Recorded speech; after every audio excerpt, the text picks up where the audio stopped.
एकीकडे देशात नीट पेपर फुटीनंतर विद्यार्थी आक्रमक झालेत, रस्त्यावर आंदोलनं सुरू आहेत, पण दुसरीकडे राज्यसभेत एक महत्त्वाचं विधेयक सादर केलं गेलंय।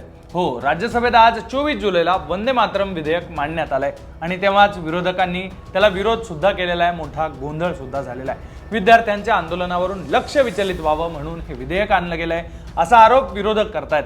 हे विधेयक नेमकं काय, ते पारित कसं झालं आणि त्याला विरोध का झाला, सविस्तर समजून घेऊ। नमस्कार, मी सुधीर काकडे, तुम्ही लोकमत पाहताय।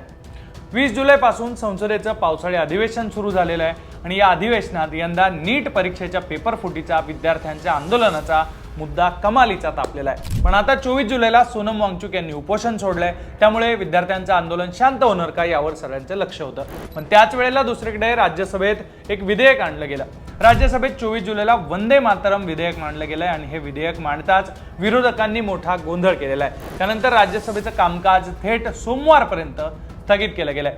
हे विधेयक नेमकं काय, तर राष्ट्रीय सन्मानाचा अपमान प्रतिबंधक सुधारणा विधेयक 2026 असं या विधेयकाचं नाव आहे। या विधेयकानुसार वंदे मातरम म्हणताना कोणताही अडथळा आणणं किंवा त्याचा अपमान करणं हा आता फौजदारी गुन्हा ठरणार आहे। म्हणजे ज्या पद्धतीनं जनगण मन या राष्ट्रगीतासाठी प्रोटोकॉल असतात, नियम असतात, तसाच प्रोटोकॉल वंदे मातरम साठी सुद्धा असणार आहे। राष्ट्रीय सन्मानाचा अपमान प्रतिबंधक कायदा 1971 नुसार राष्ट्रध्वज, संविधान आणि राष्ट्रगीत यांसारख्या देशाच्या राष्ट्रीय चिन्हांचा अपमान करणं किंवा अनादर करणं हा एक फौजदारी गुन्हा ठरतो। त्यासाठी 3 वर्षांपर्यंतच्या तुरुंगवासाची शिक्षा आहे आणि दंडाची सुद्धा तरतूद आहे। याच विधेयकात सुधारणा करून आता राष्ट्रगीतासोबत वंदे मातरमचा सुद्धा समावेश करण्यात आलेला आहे। राज्यसभेत जेव्हा हे विधेयक मांडलं गेलं तेव्हा सीपीआय खासदार जॉन ब्रिटस यांनी हे विधेयक मागे घेण्याची मागणी केली आहे। त्यांनी अमित शहा यांना लिहिलेल्या पत्रात म्हटलंय की यामुळे बहुलतावाद, सत्सद विवेक बुद्धीचं स्वातंत्र्य आणि ऐच्छिक देशभक्ती यावर आधारित घटनात्मक संतुलन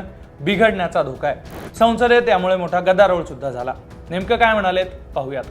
They cannot manufacture patriotism and nationalism through a piece of legislation. Their intention is to polarize the society. Thank you. They should ever no, it's over. You have taken more time. Shriman Santosh Kumar P. Shriman Santosh Kumar P. Sir, the intention is very clear at this point of time.